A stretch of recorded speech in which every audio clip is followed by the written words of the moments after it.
Pambansang Awit ng Pilipinas.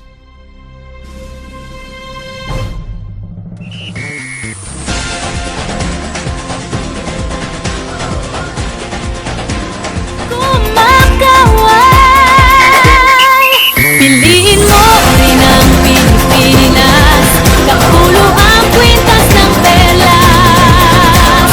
Piliin mo, yakapin mo, kayamanan niyang litas. Piliin mo ang Pilipinas. Hi guys, welcome to our vlog. Now, we're here at Plaza Cuartel,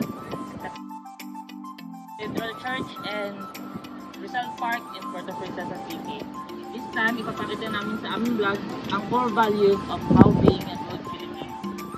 So, ang gagawin natin ay mag-interview and then ipapakita natin kung ano yung story ng Plaza Cuartel. Number 14, 1994, ay merong mga Amerikanong sundalo na nag-stay dito, mga around 150 sila na nasunog ng buhay.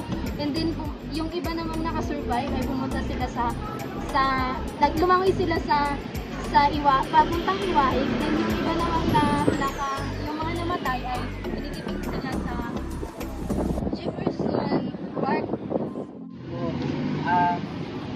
magbibigay lang po ako sa inyo na isang simpleng question, ma'am. Bilang isang mamamayang Pilipino, ma'am, paano mo po mapapakita sa kapwa ang how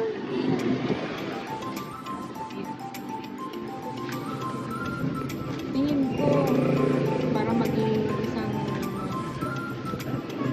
mabait o mahusay na Pilipino ka dapat mula sa kalooban mo, kabutihan. Kasi tayong mga Pilipino,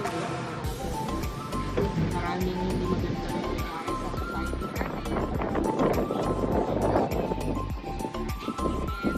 Dapat isimula sa atin yung pagiging mabuti para susunod yung ibang mga tao makakakita sa atin. Ganun lang pinipin ng paano tayo maging isang pagiging mabuti. Should start from within. Magmula sa atin mismo. Ano po pangalan mo po? Mrs. Ortiz. Okay, Ma'am Ortiz, thank you so much po and God bless. At enjoy niyo po yung pag-uusap natin.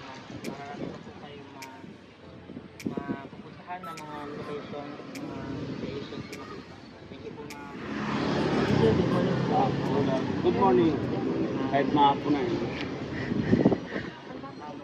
Just a simple question lang po, sir, and simple answer lang. Bilang isang mamamayang Pilipino, paano mo po magpapakita sa kapwa how being a good Filipino? When we say a good Filipino, we have to respect the traditional and customary tradition of our country, and of course respect to other people's around you. Of course your own, yourself, you are put up into a good example in doing such thing like dealing with other people, and of course making a harmonious relationship with some you encounter from the street or your neighborhood. So give up the very good shot and a good example to other people. I think that is one thing that you cannot be covered by some bad influence in the environment or some other people. So that's a good thing in giving good direction in yourself alone. You can give the inspiration and also to give motivation to others that you are a good person, so that you can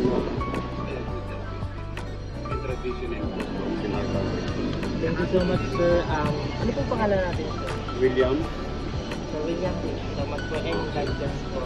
Naway, ma-enjoy niyo po. Naway, ma-enjoy niyo po ako. Hindi lang po sana kami yung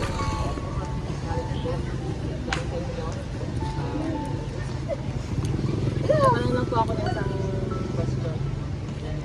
Bilang isang mamamayang Pilipino, paano po ba isang mabuting Pilipino sa kapwa?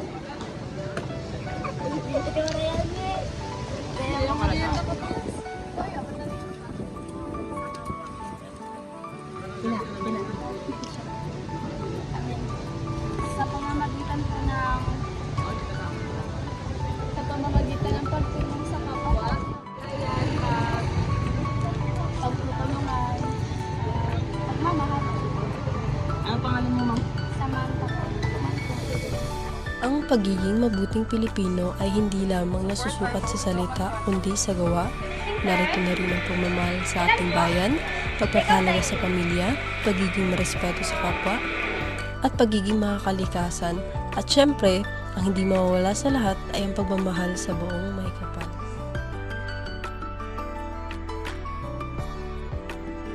Isa sa mga nakaka-proud na katangian nating Pilipino ay nagagawa pa rin nating tumulong sa ating kapwa na kahit tayo may problema rin dinadala.